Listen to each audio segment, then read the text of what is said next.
Dear viewers, আজকে আমরা শিখব ফুচকা তৈরির রেসিপি। এখানে আমি 2টি আলু সেদ্ধ করে নিয়েছি এবং খোসা ছাড়িয়ে নিয়েছি, একটি ডিম সেদ্ধ করে নিয়েছি, আধা কাপ পরিমাণ পেঁয়াজ কুচি নিয়েছি এবং 5-6টি শুকনা মরিচ গুঁড়া করে নিয়েছি। এবার আমরা আলুটাকে ভালো করে মেখে নিব।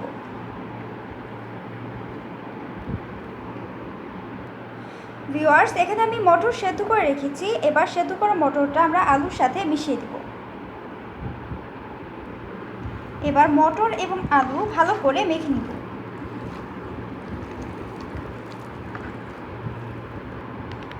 ভিউয়ার্স, এবার রাঁধুনি চাট মশলাটা দিয়ে দিব।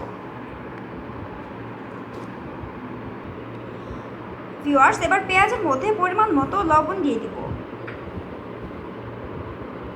গুঁড়ো করা শুকনো মরিচটা দিয়ে দিব। এবার ভালো করে মেখে নিব।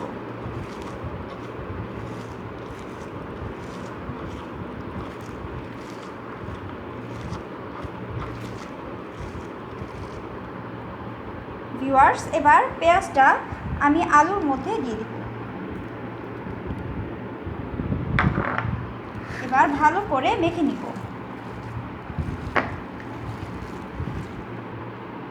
ভিউয়ার্স, এবার আমরা সেদ্ধ করা ডিমটা চেলে নিব। ভিউয়ার্স, আমাদের ডিমটা চালা হয়ে গেছে।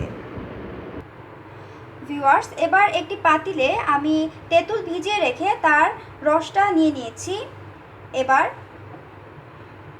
আধা চা চামচ পরিমাণ বিট লবণ দিয়ে দিব। রাঁধুনি চাট মশলাটা আধা চা চামচ পরিমাণ দিয়ে দিব।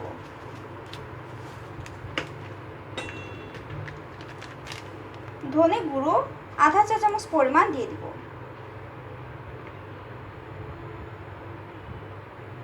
আধা চা চামচ পরিমাণ শুকনো মরিচের গুঁড়া দিয়ে দিব। এবার 1 চা চামচ পরিমাণ চিনি দিয়ে দিব। আধা চা চামচ পরিমাণ লেবুর রস দিয়ে দিব।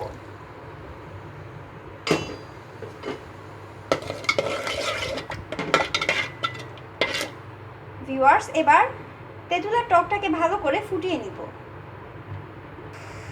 সো ডিয়ার ভিউয়ার্স, আমাদের তেঁতুলের টক তৈরি হয়ে গেছে। ভিউয়ার্স, এখানে আমি ফুচকার বাক্স বাইরে থেকে কিনে এনেছি, আপনারা চাইলে বাসায় বানিয়ে নিতে পারেন। এবার আমরা ফুচকার মধ্যে ভর্তা ভরে নিব।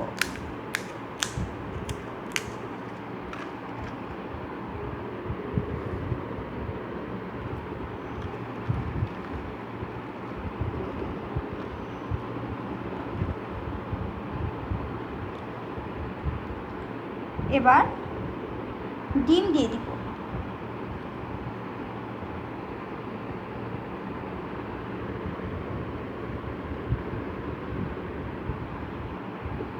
পেঁয়াজ কুচি দিয়ে দিব।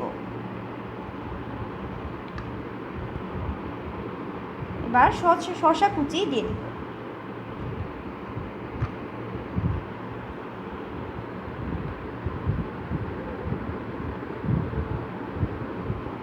এবার টক দিয়ে পরিবেশন করব।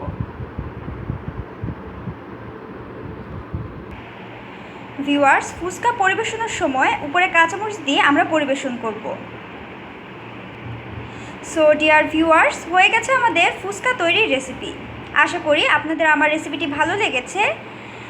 আমার আরও নতুন নতুন রেসিপি আপনাদের ওয়ালে পেতে চাইলে আমার চ্যানেলটি সাবস্ক্রাইব করুন, তাহলে আমার নতুন নতুন রেসিপি আপনাদের ওয়ালে চলে যাবে। সো প্লিজ সাবস্ক্রাইব রান্না রেসিপিস।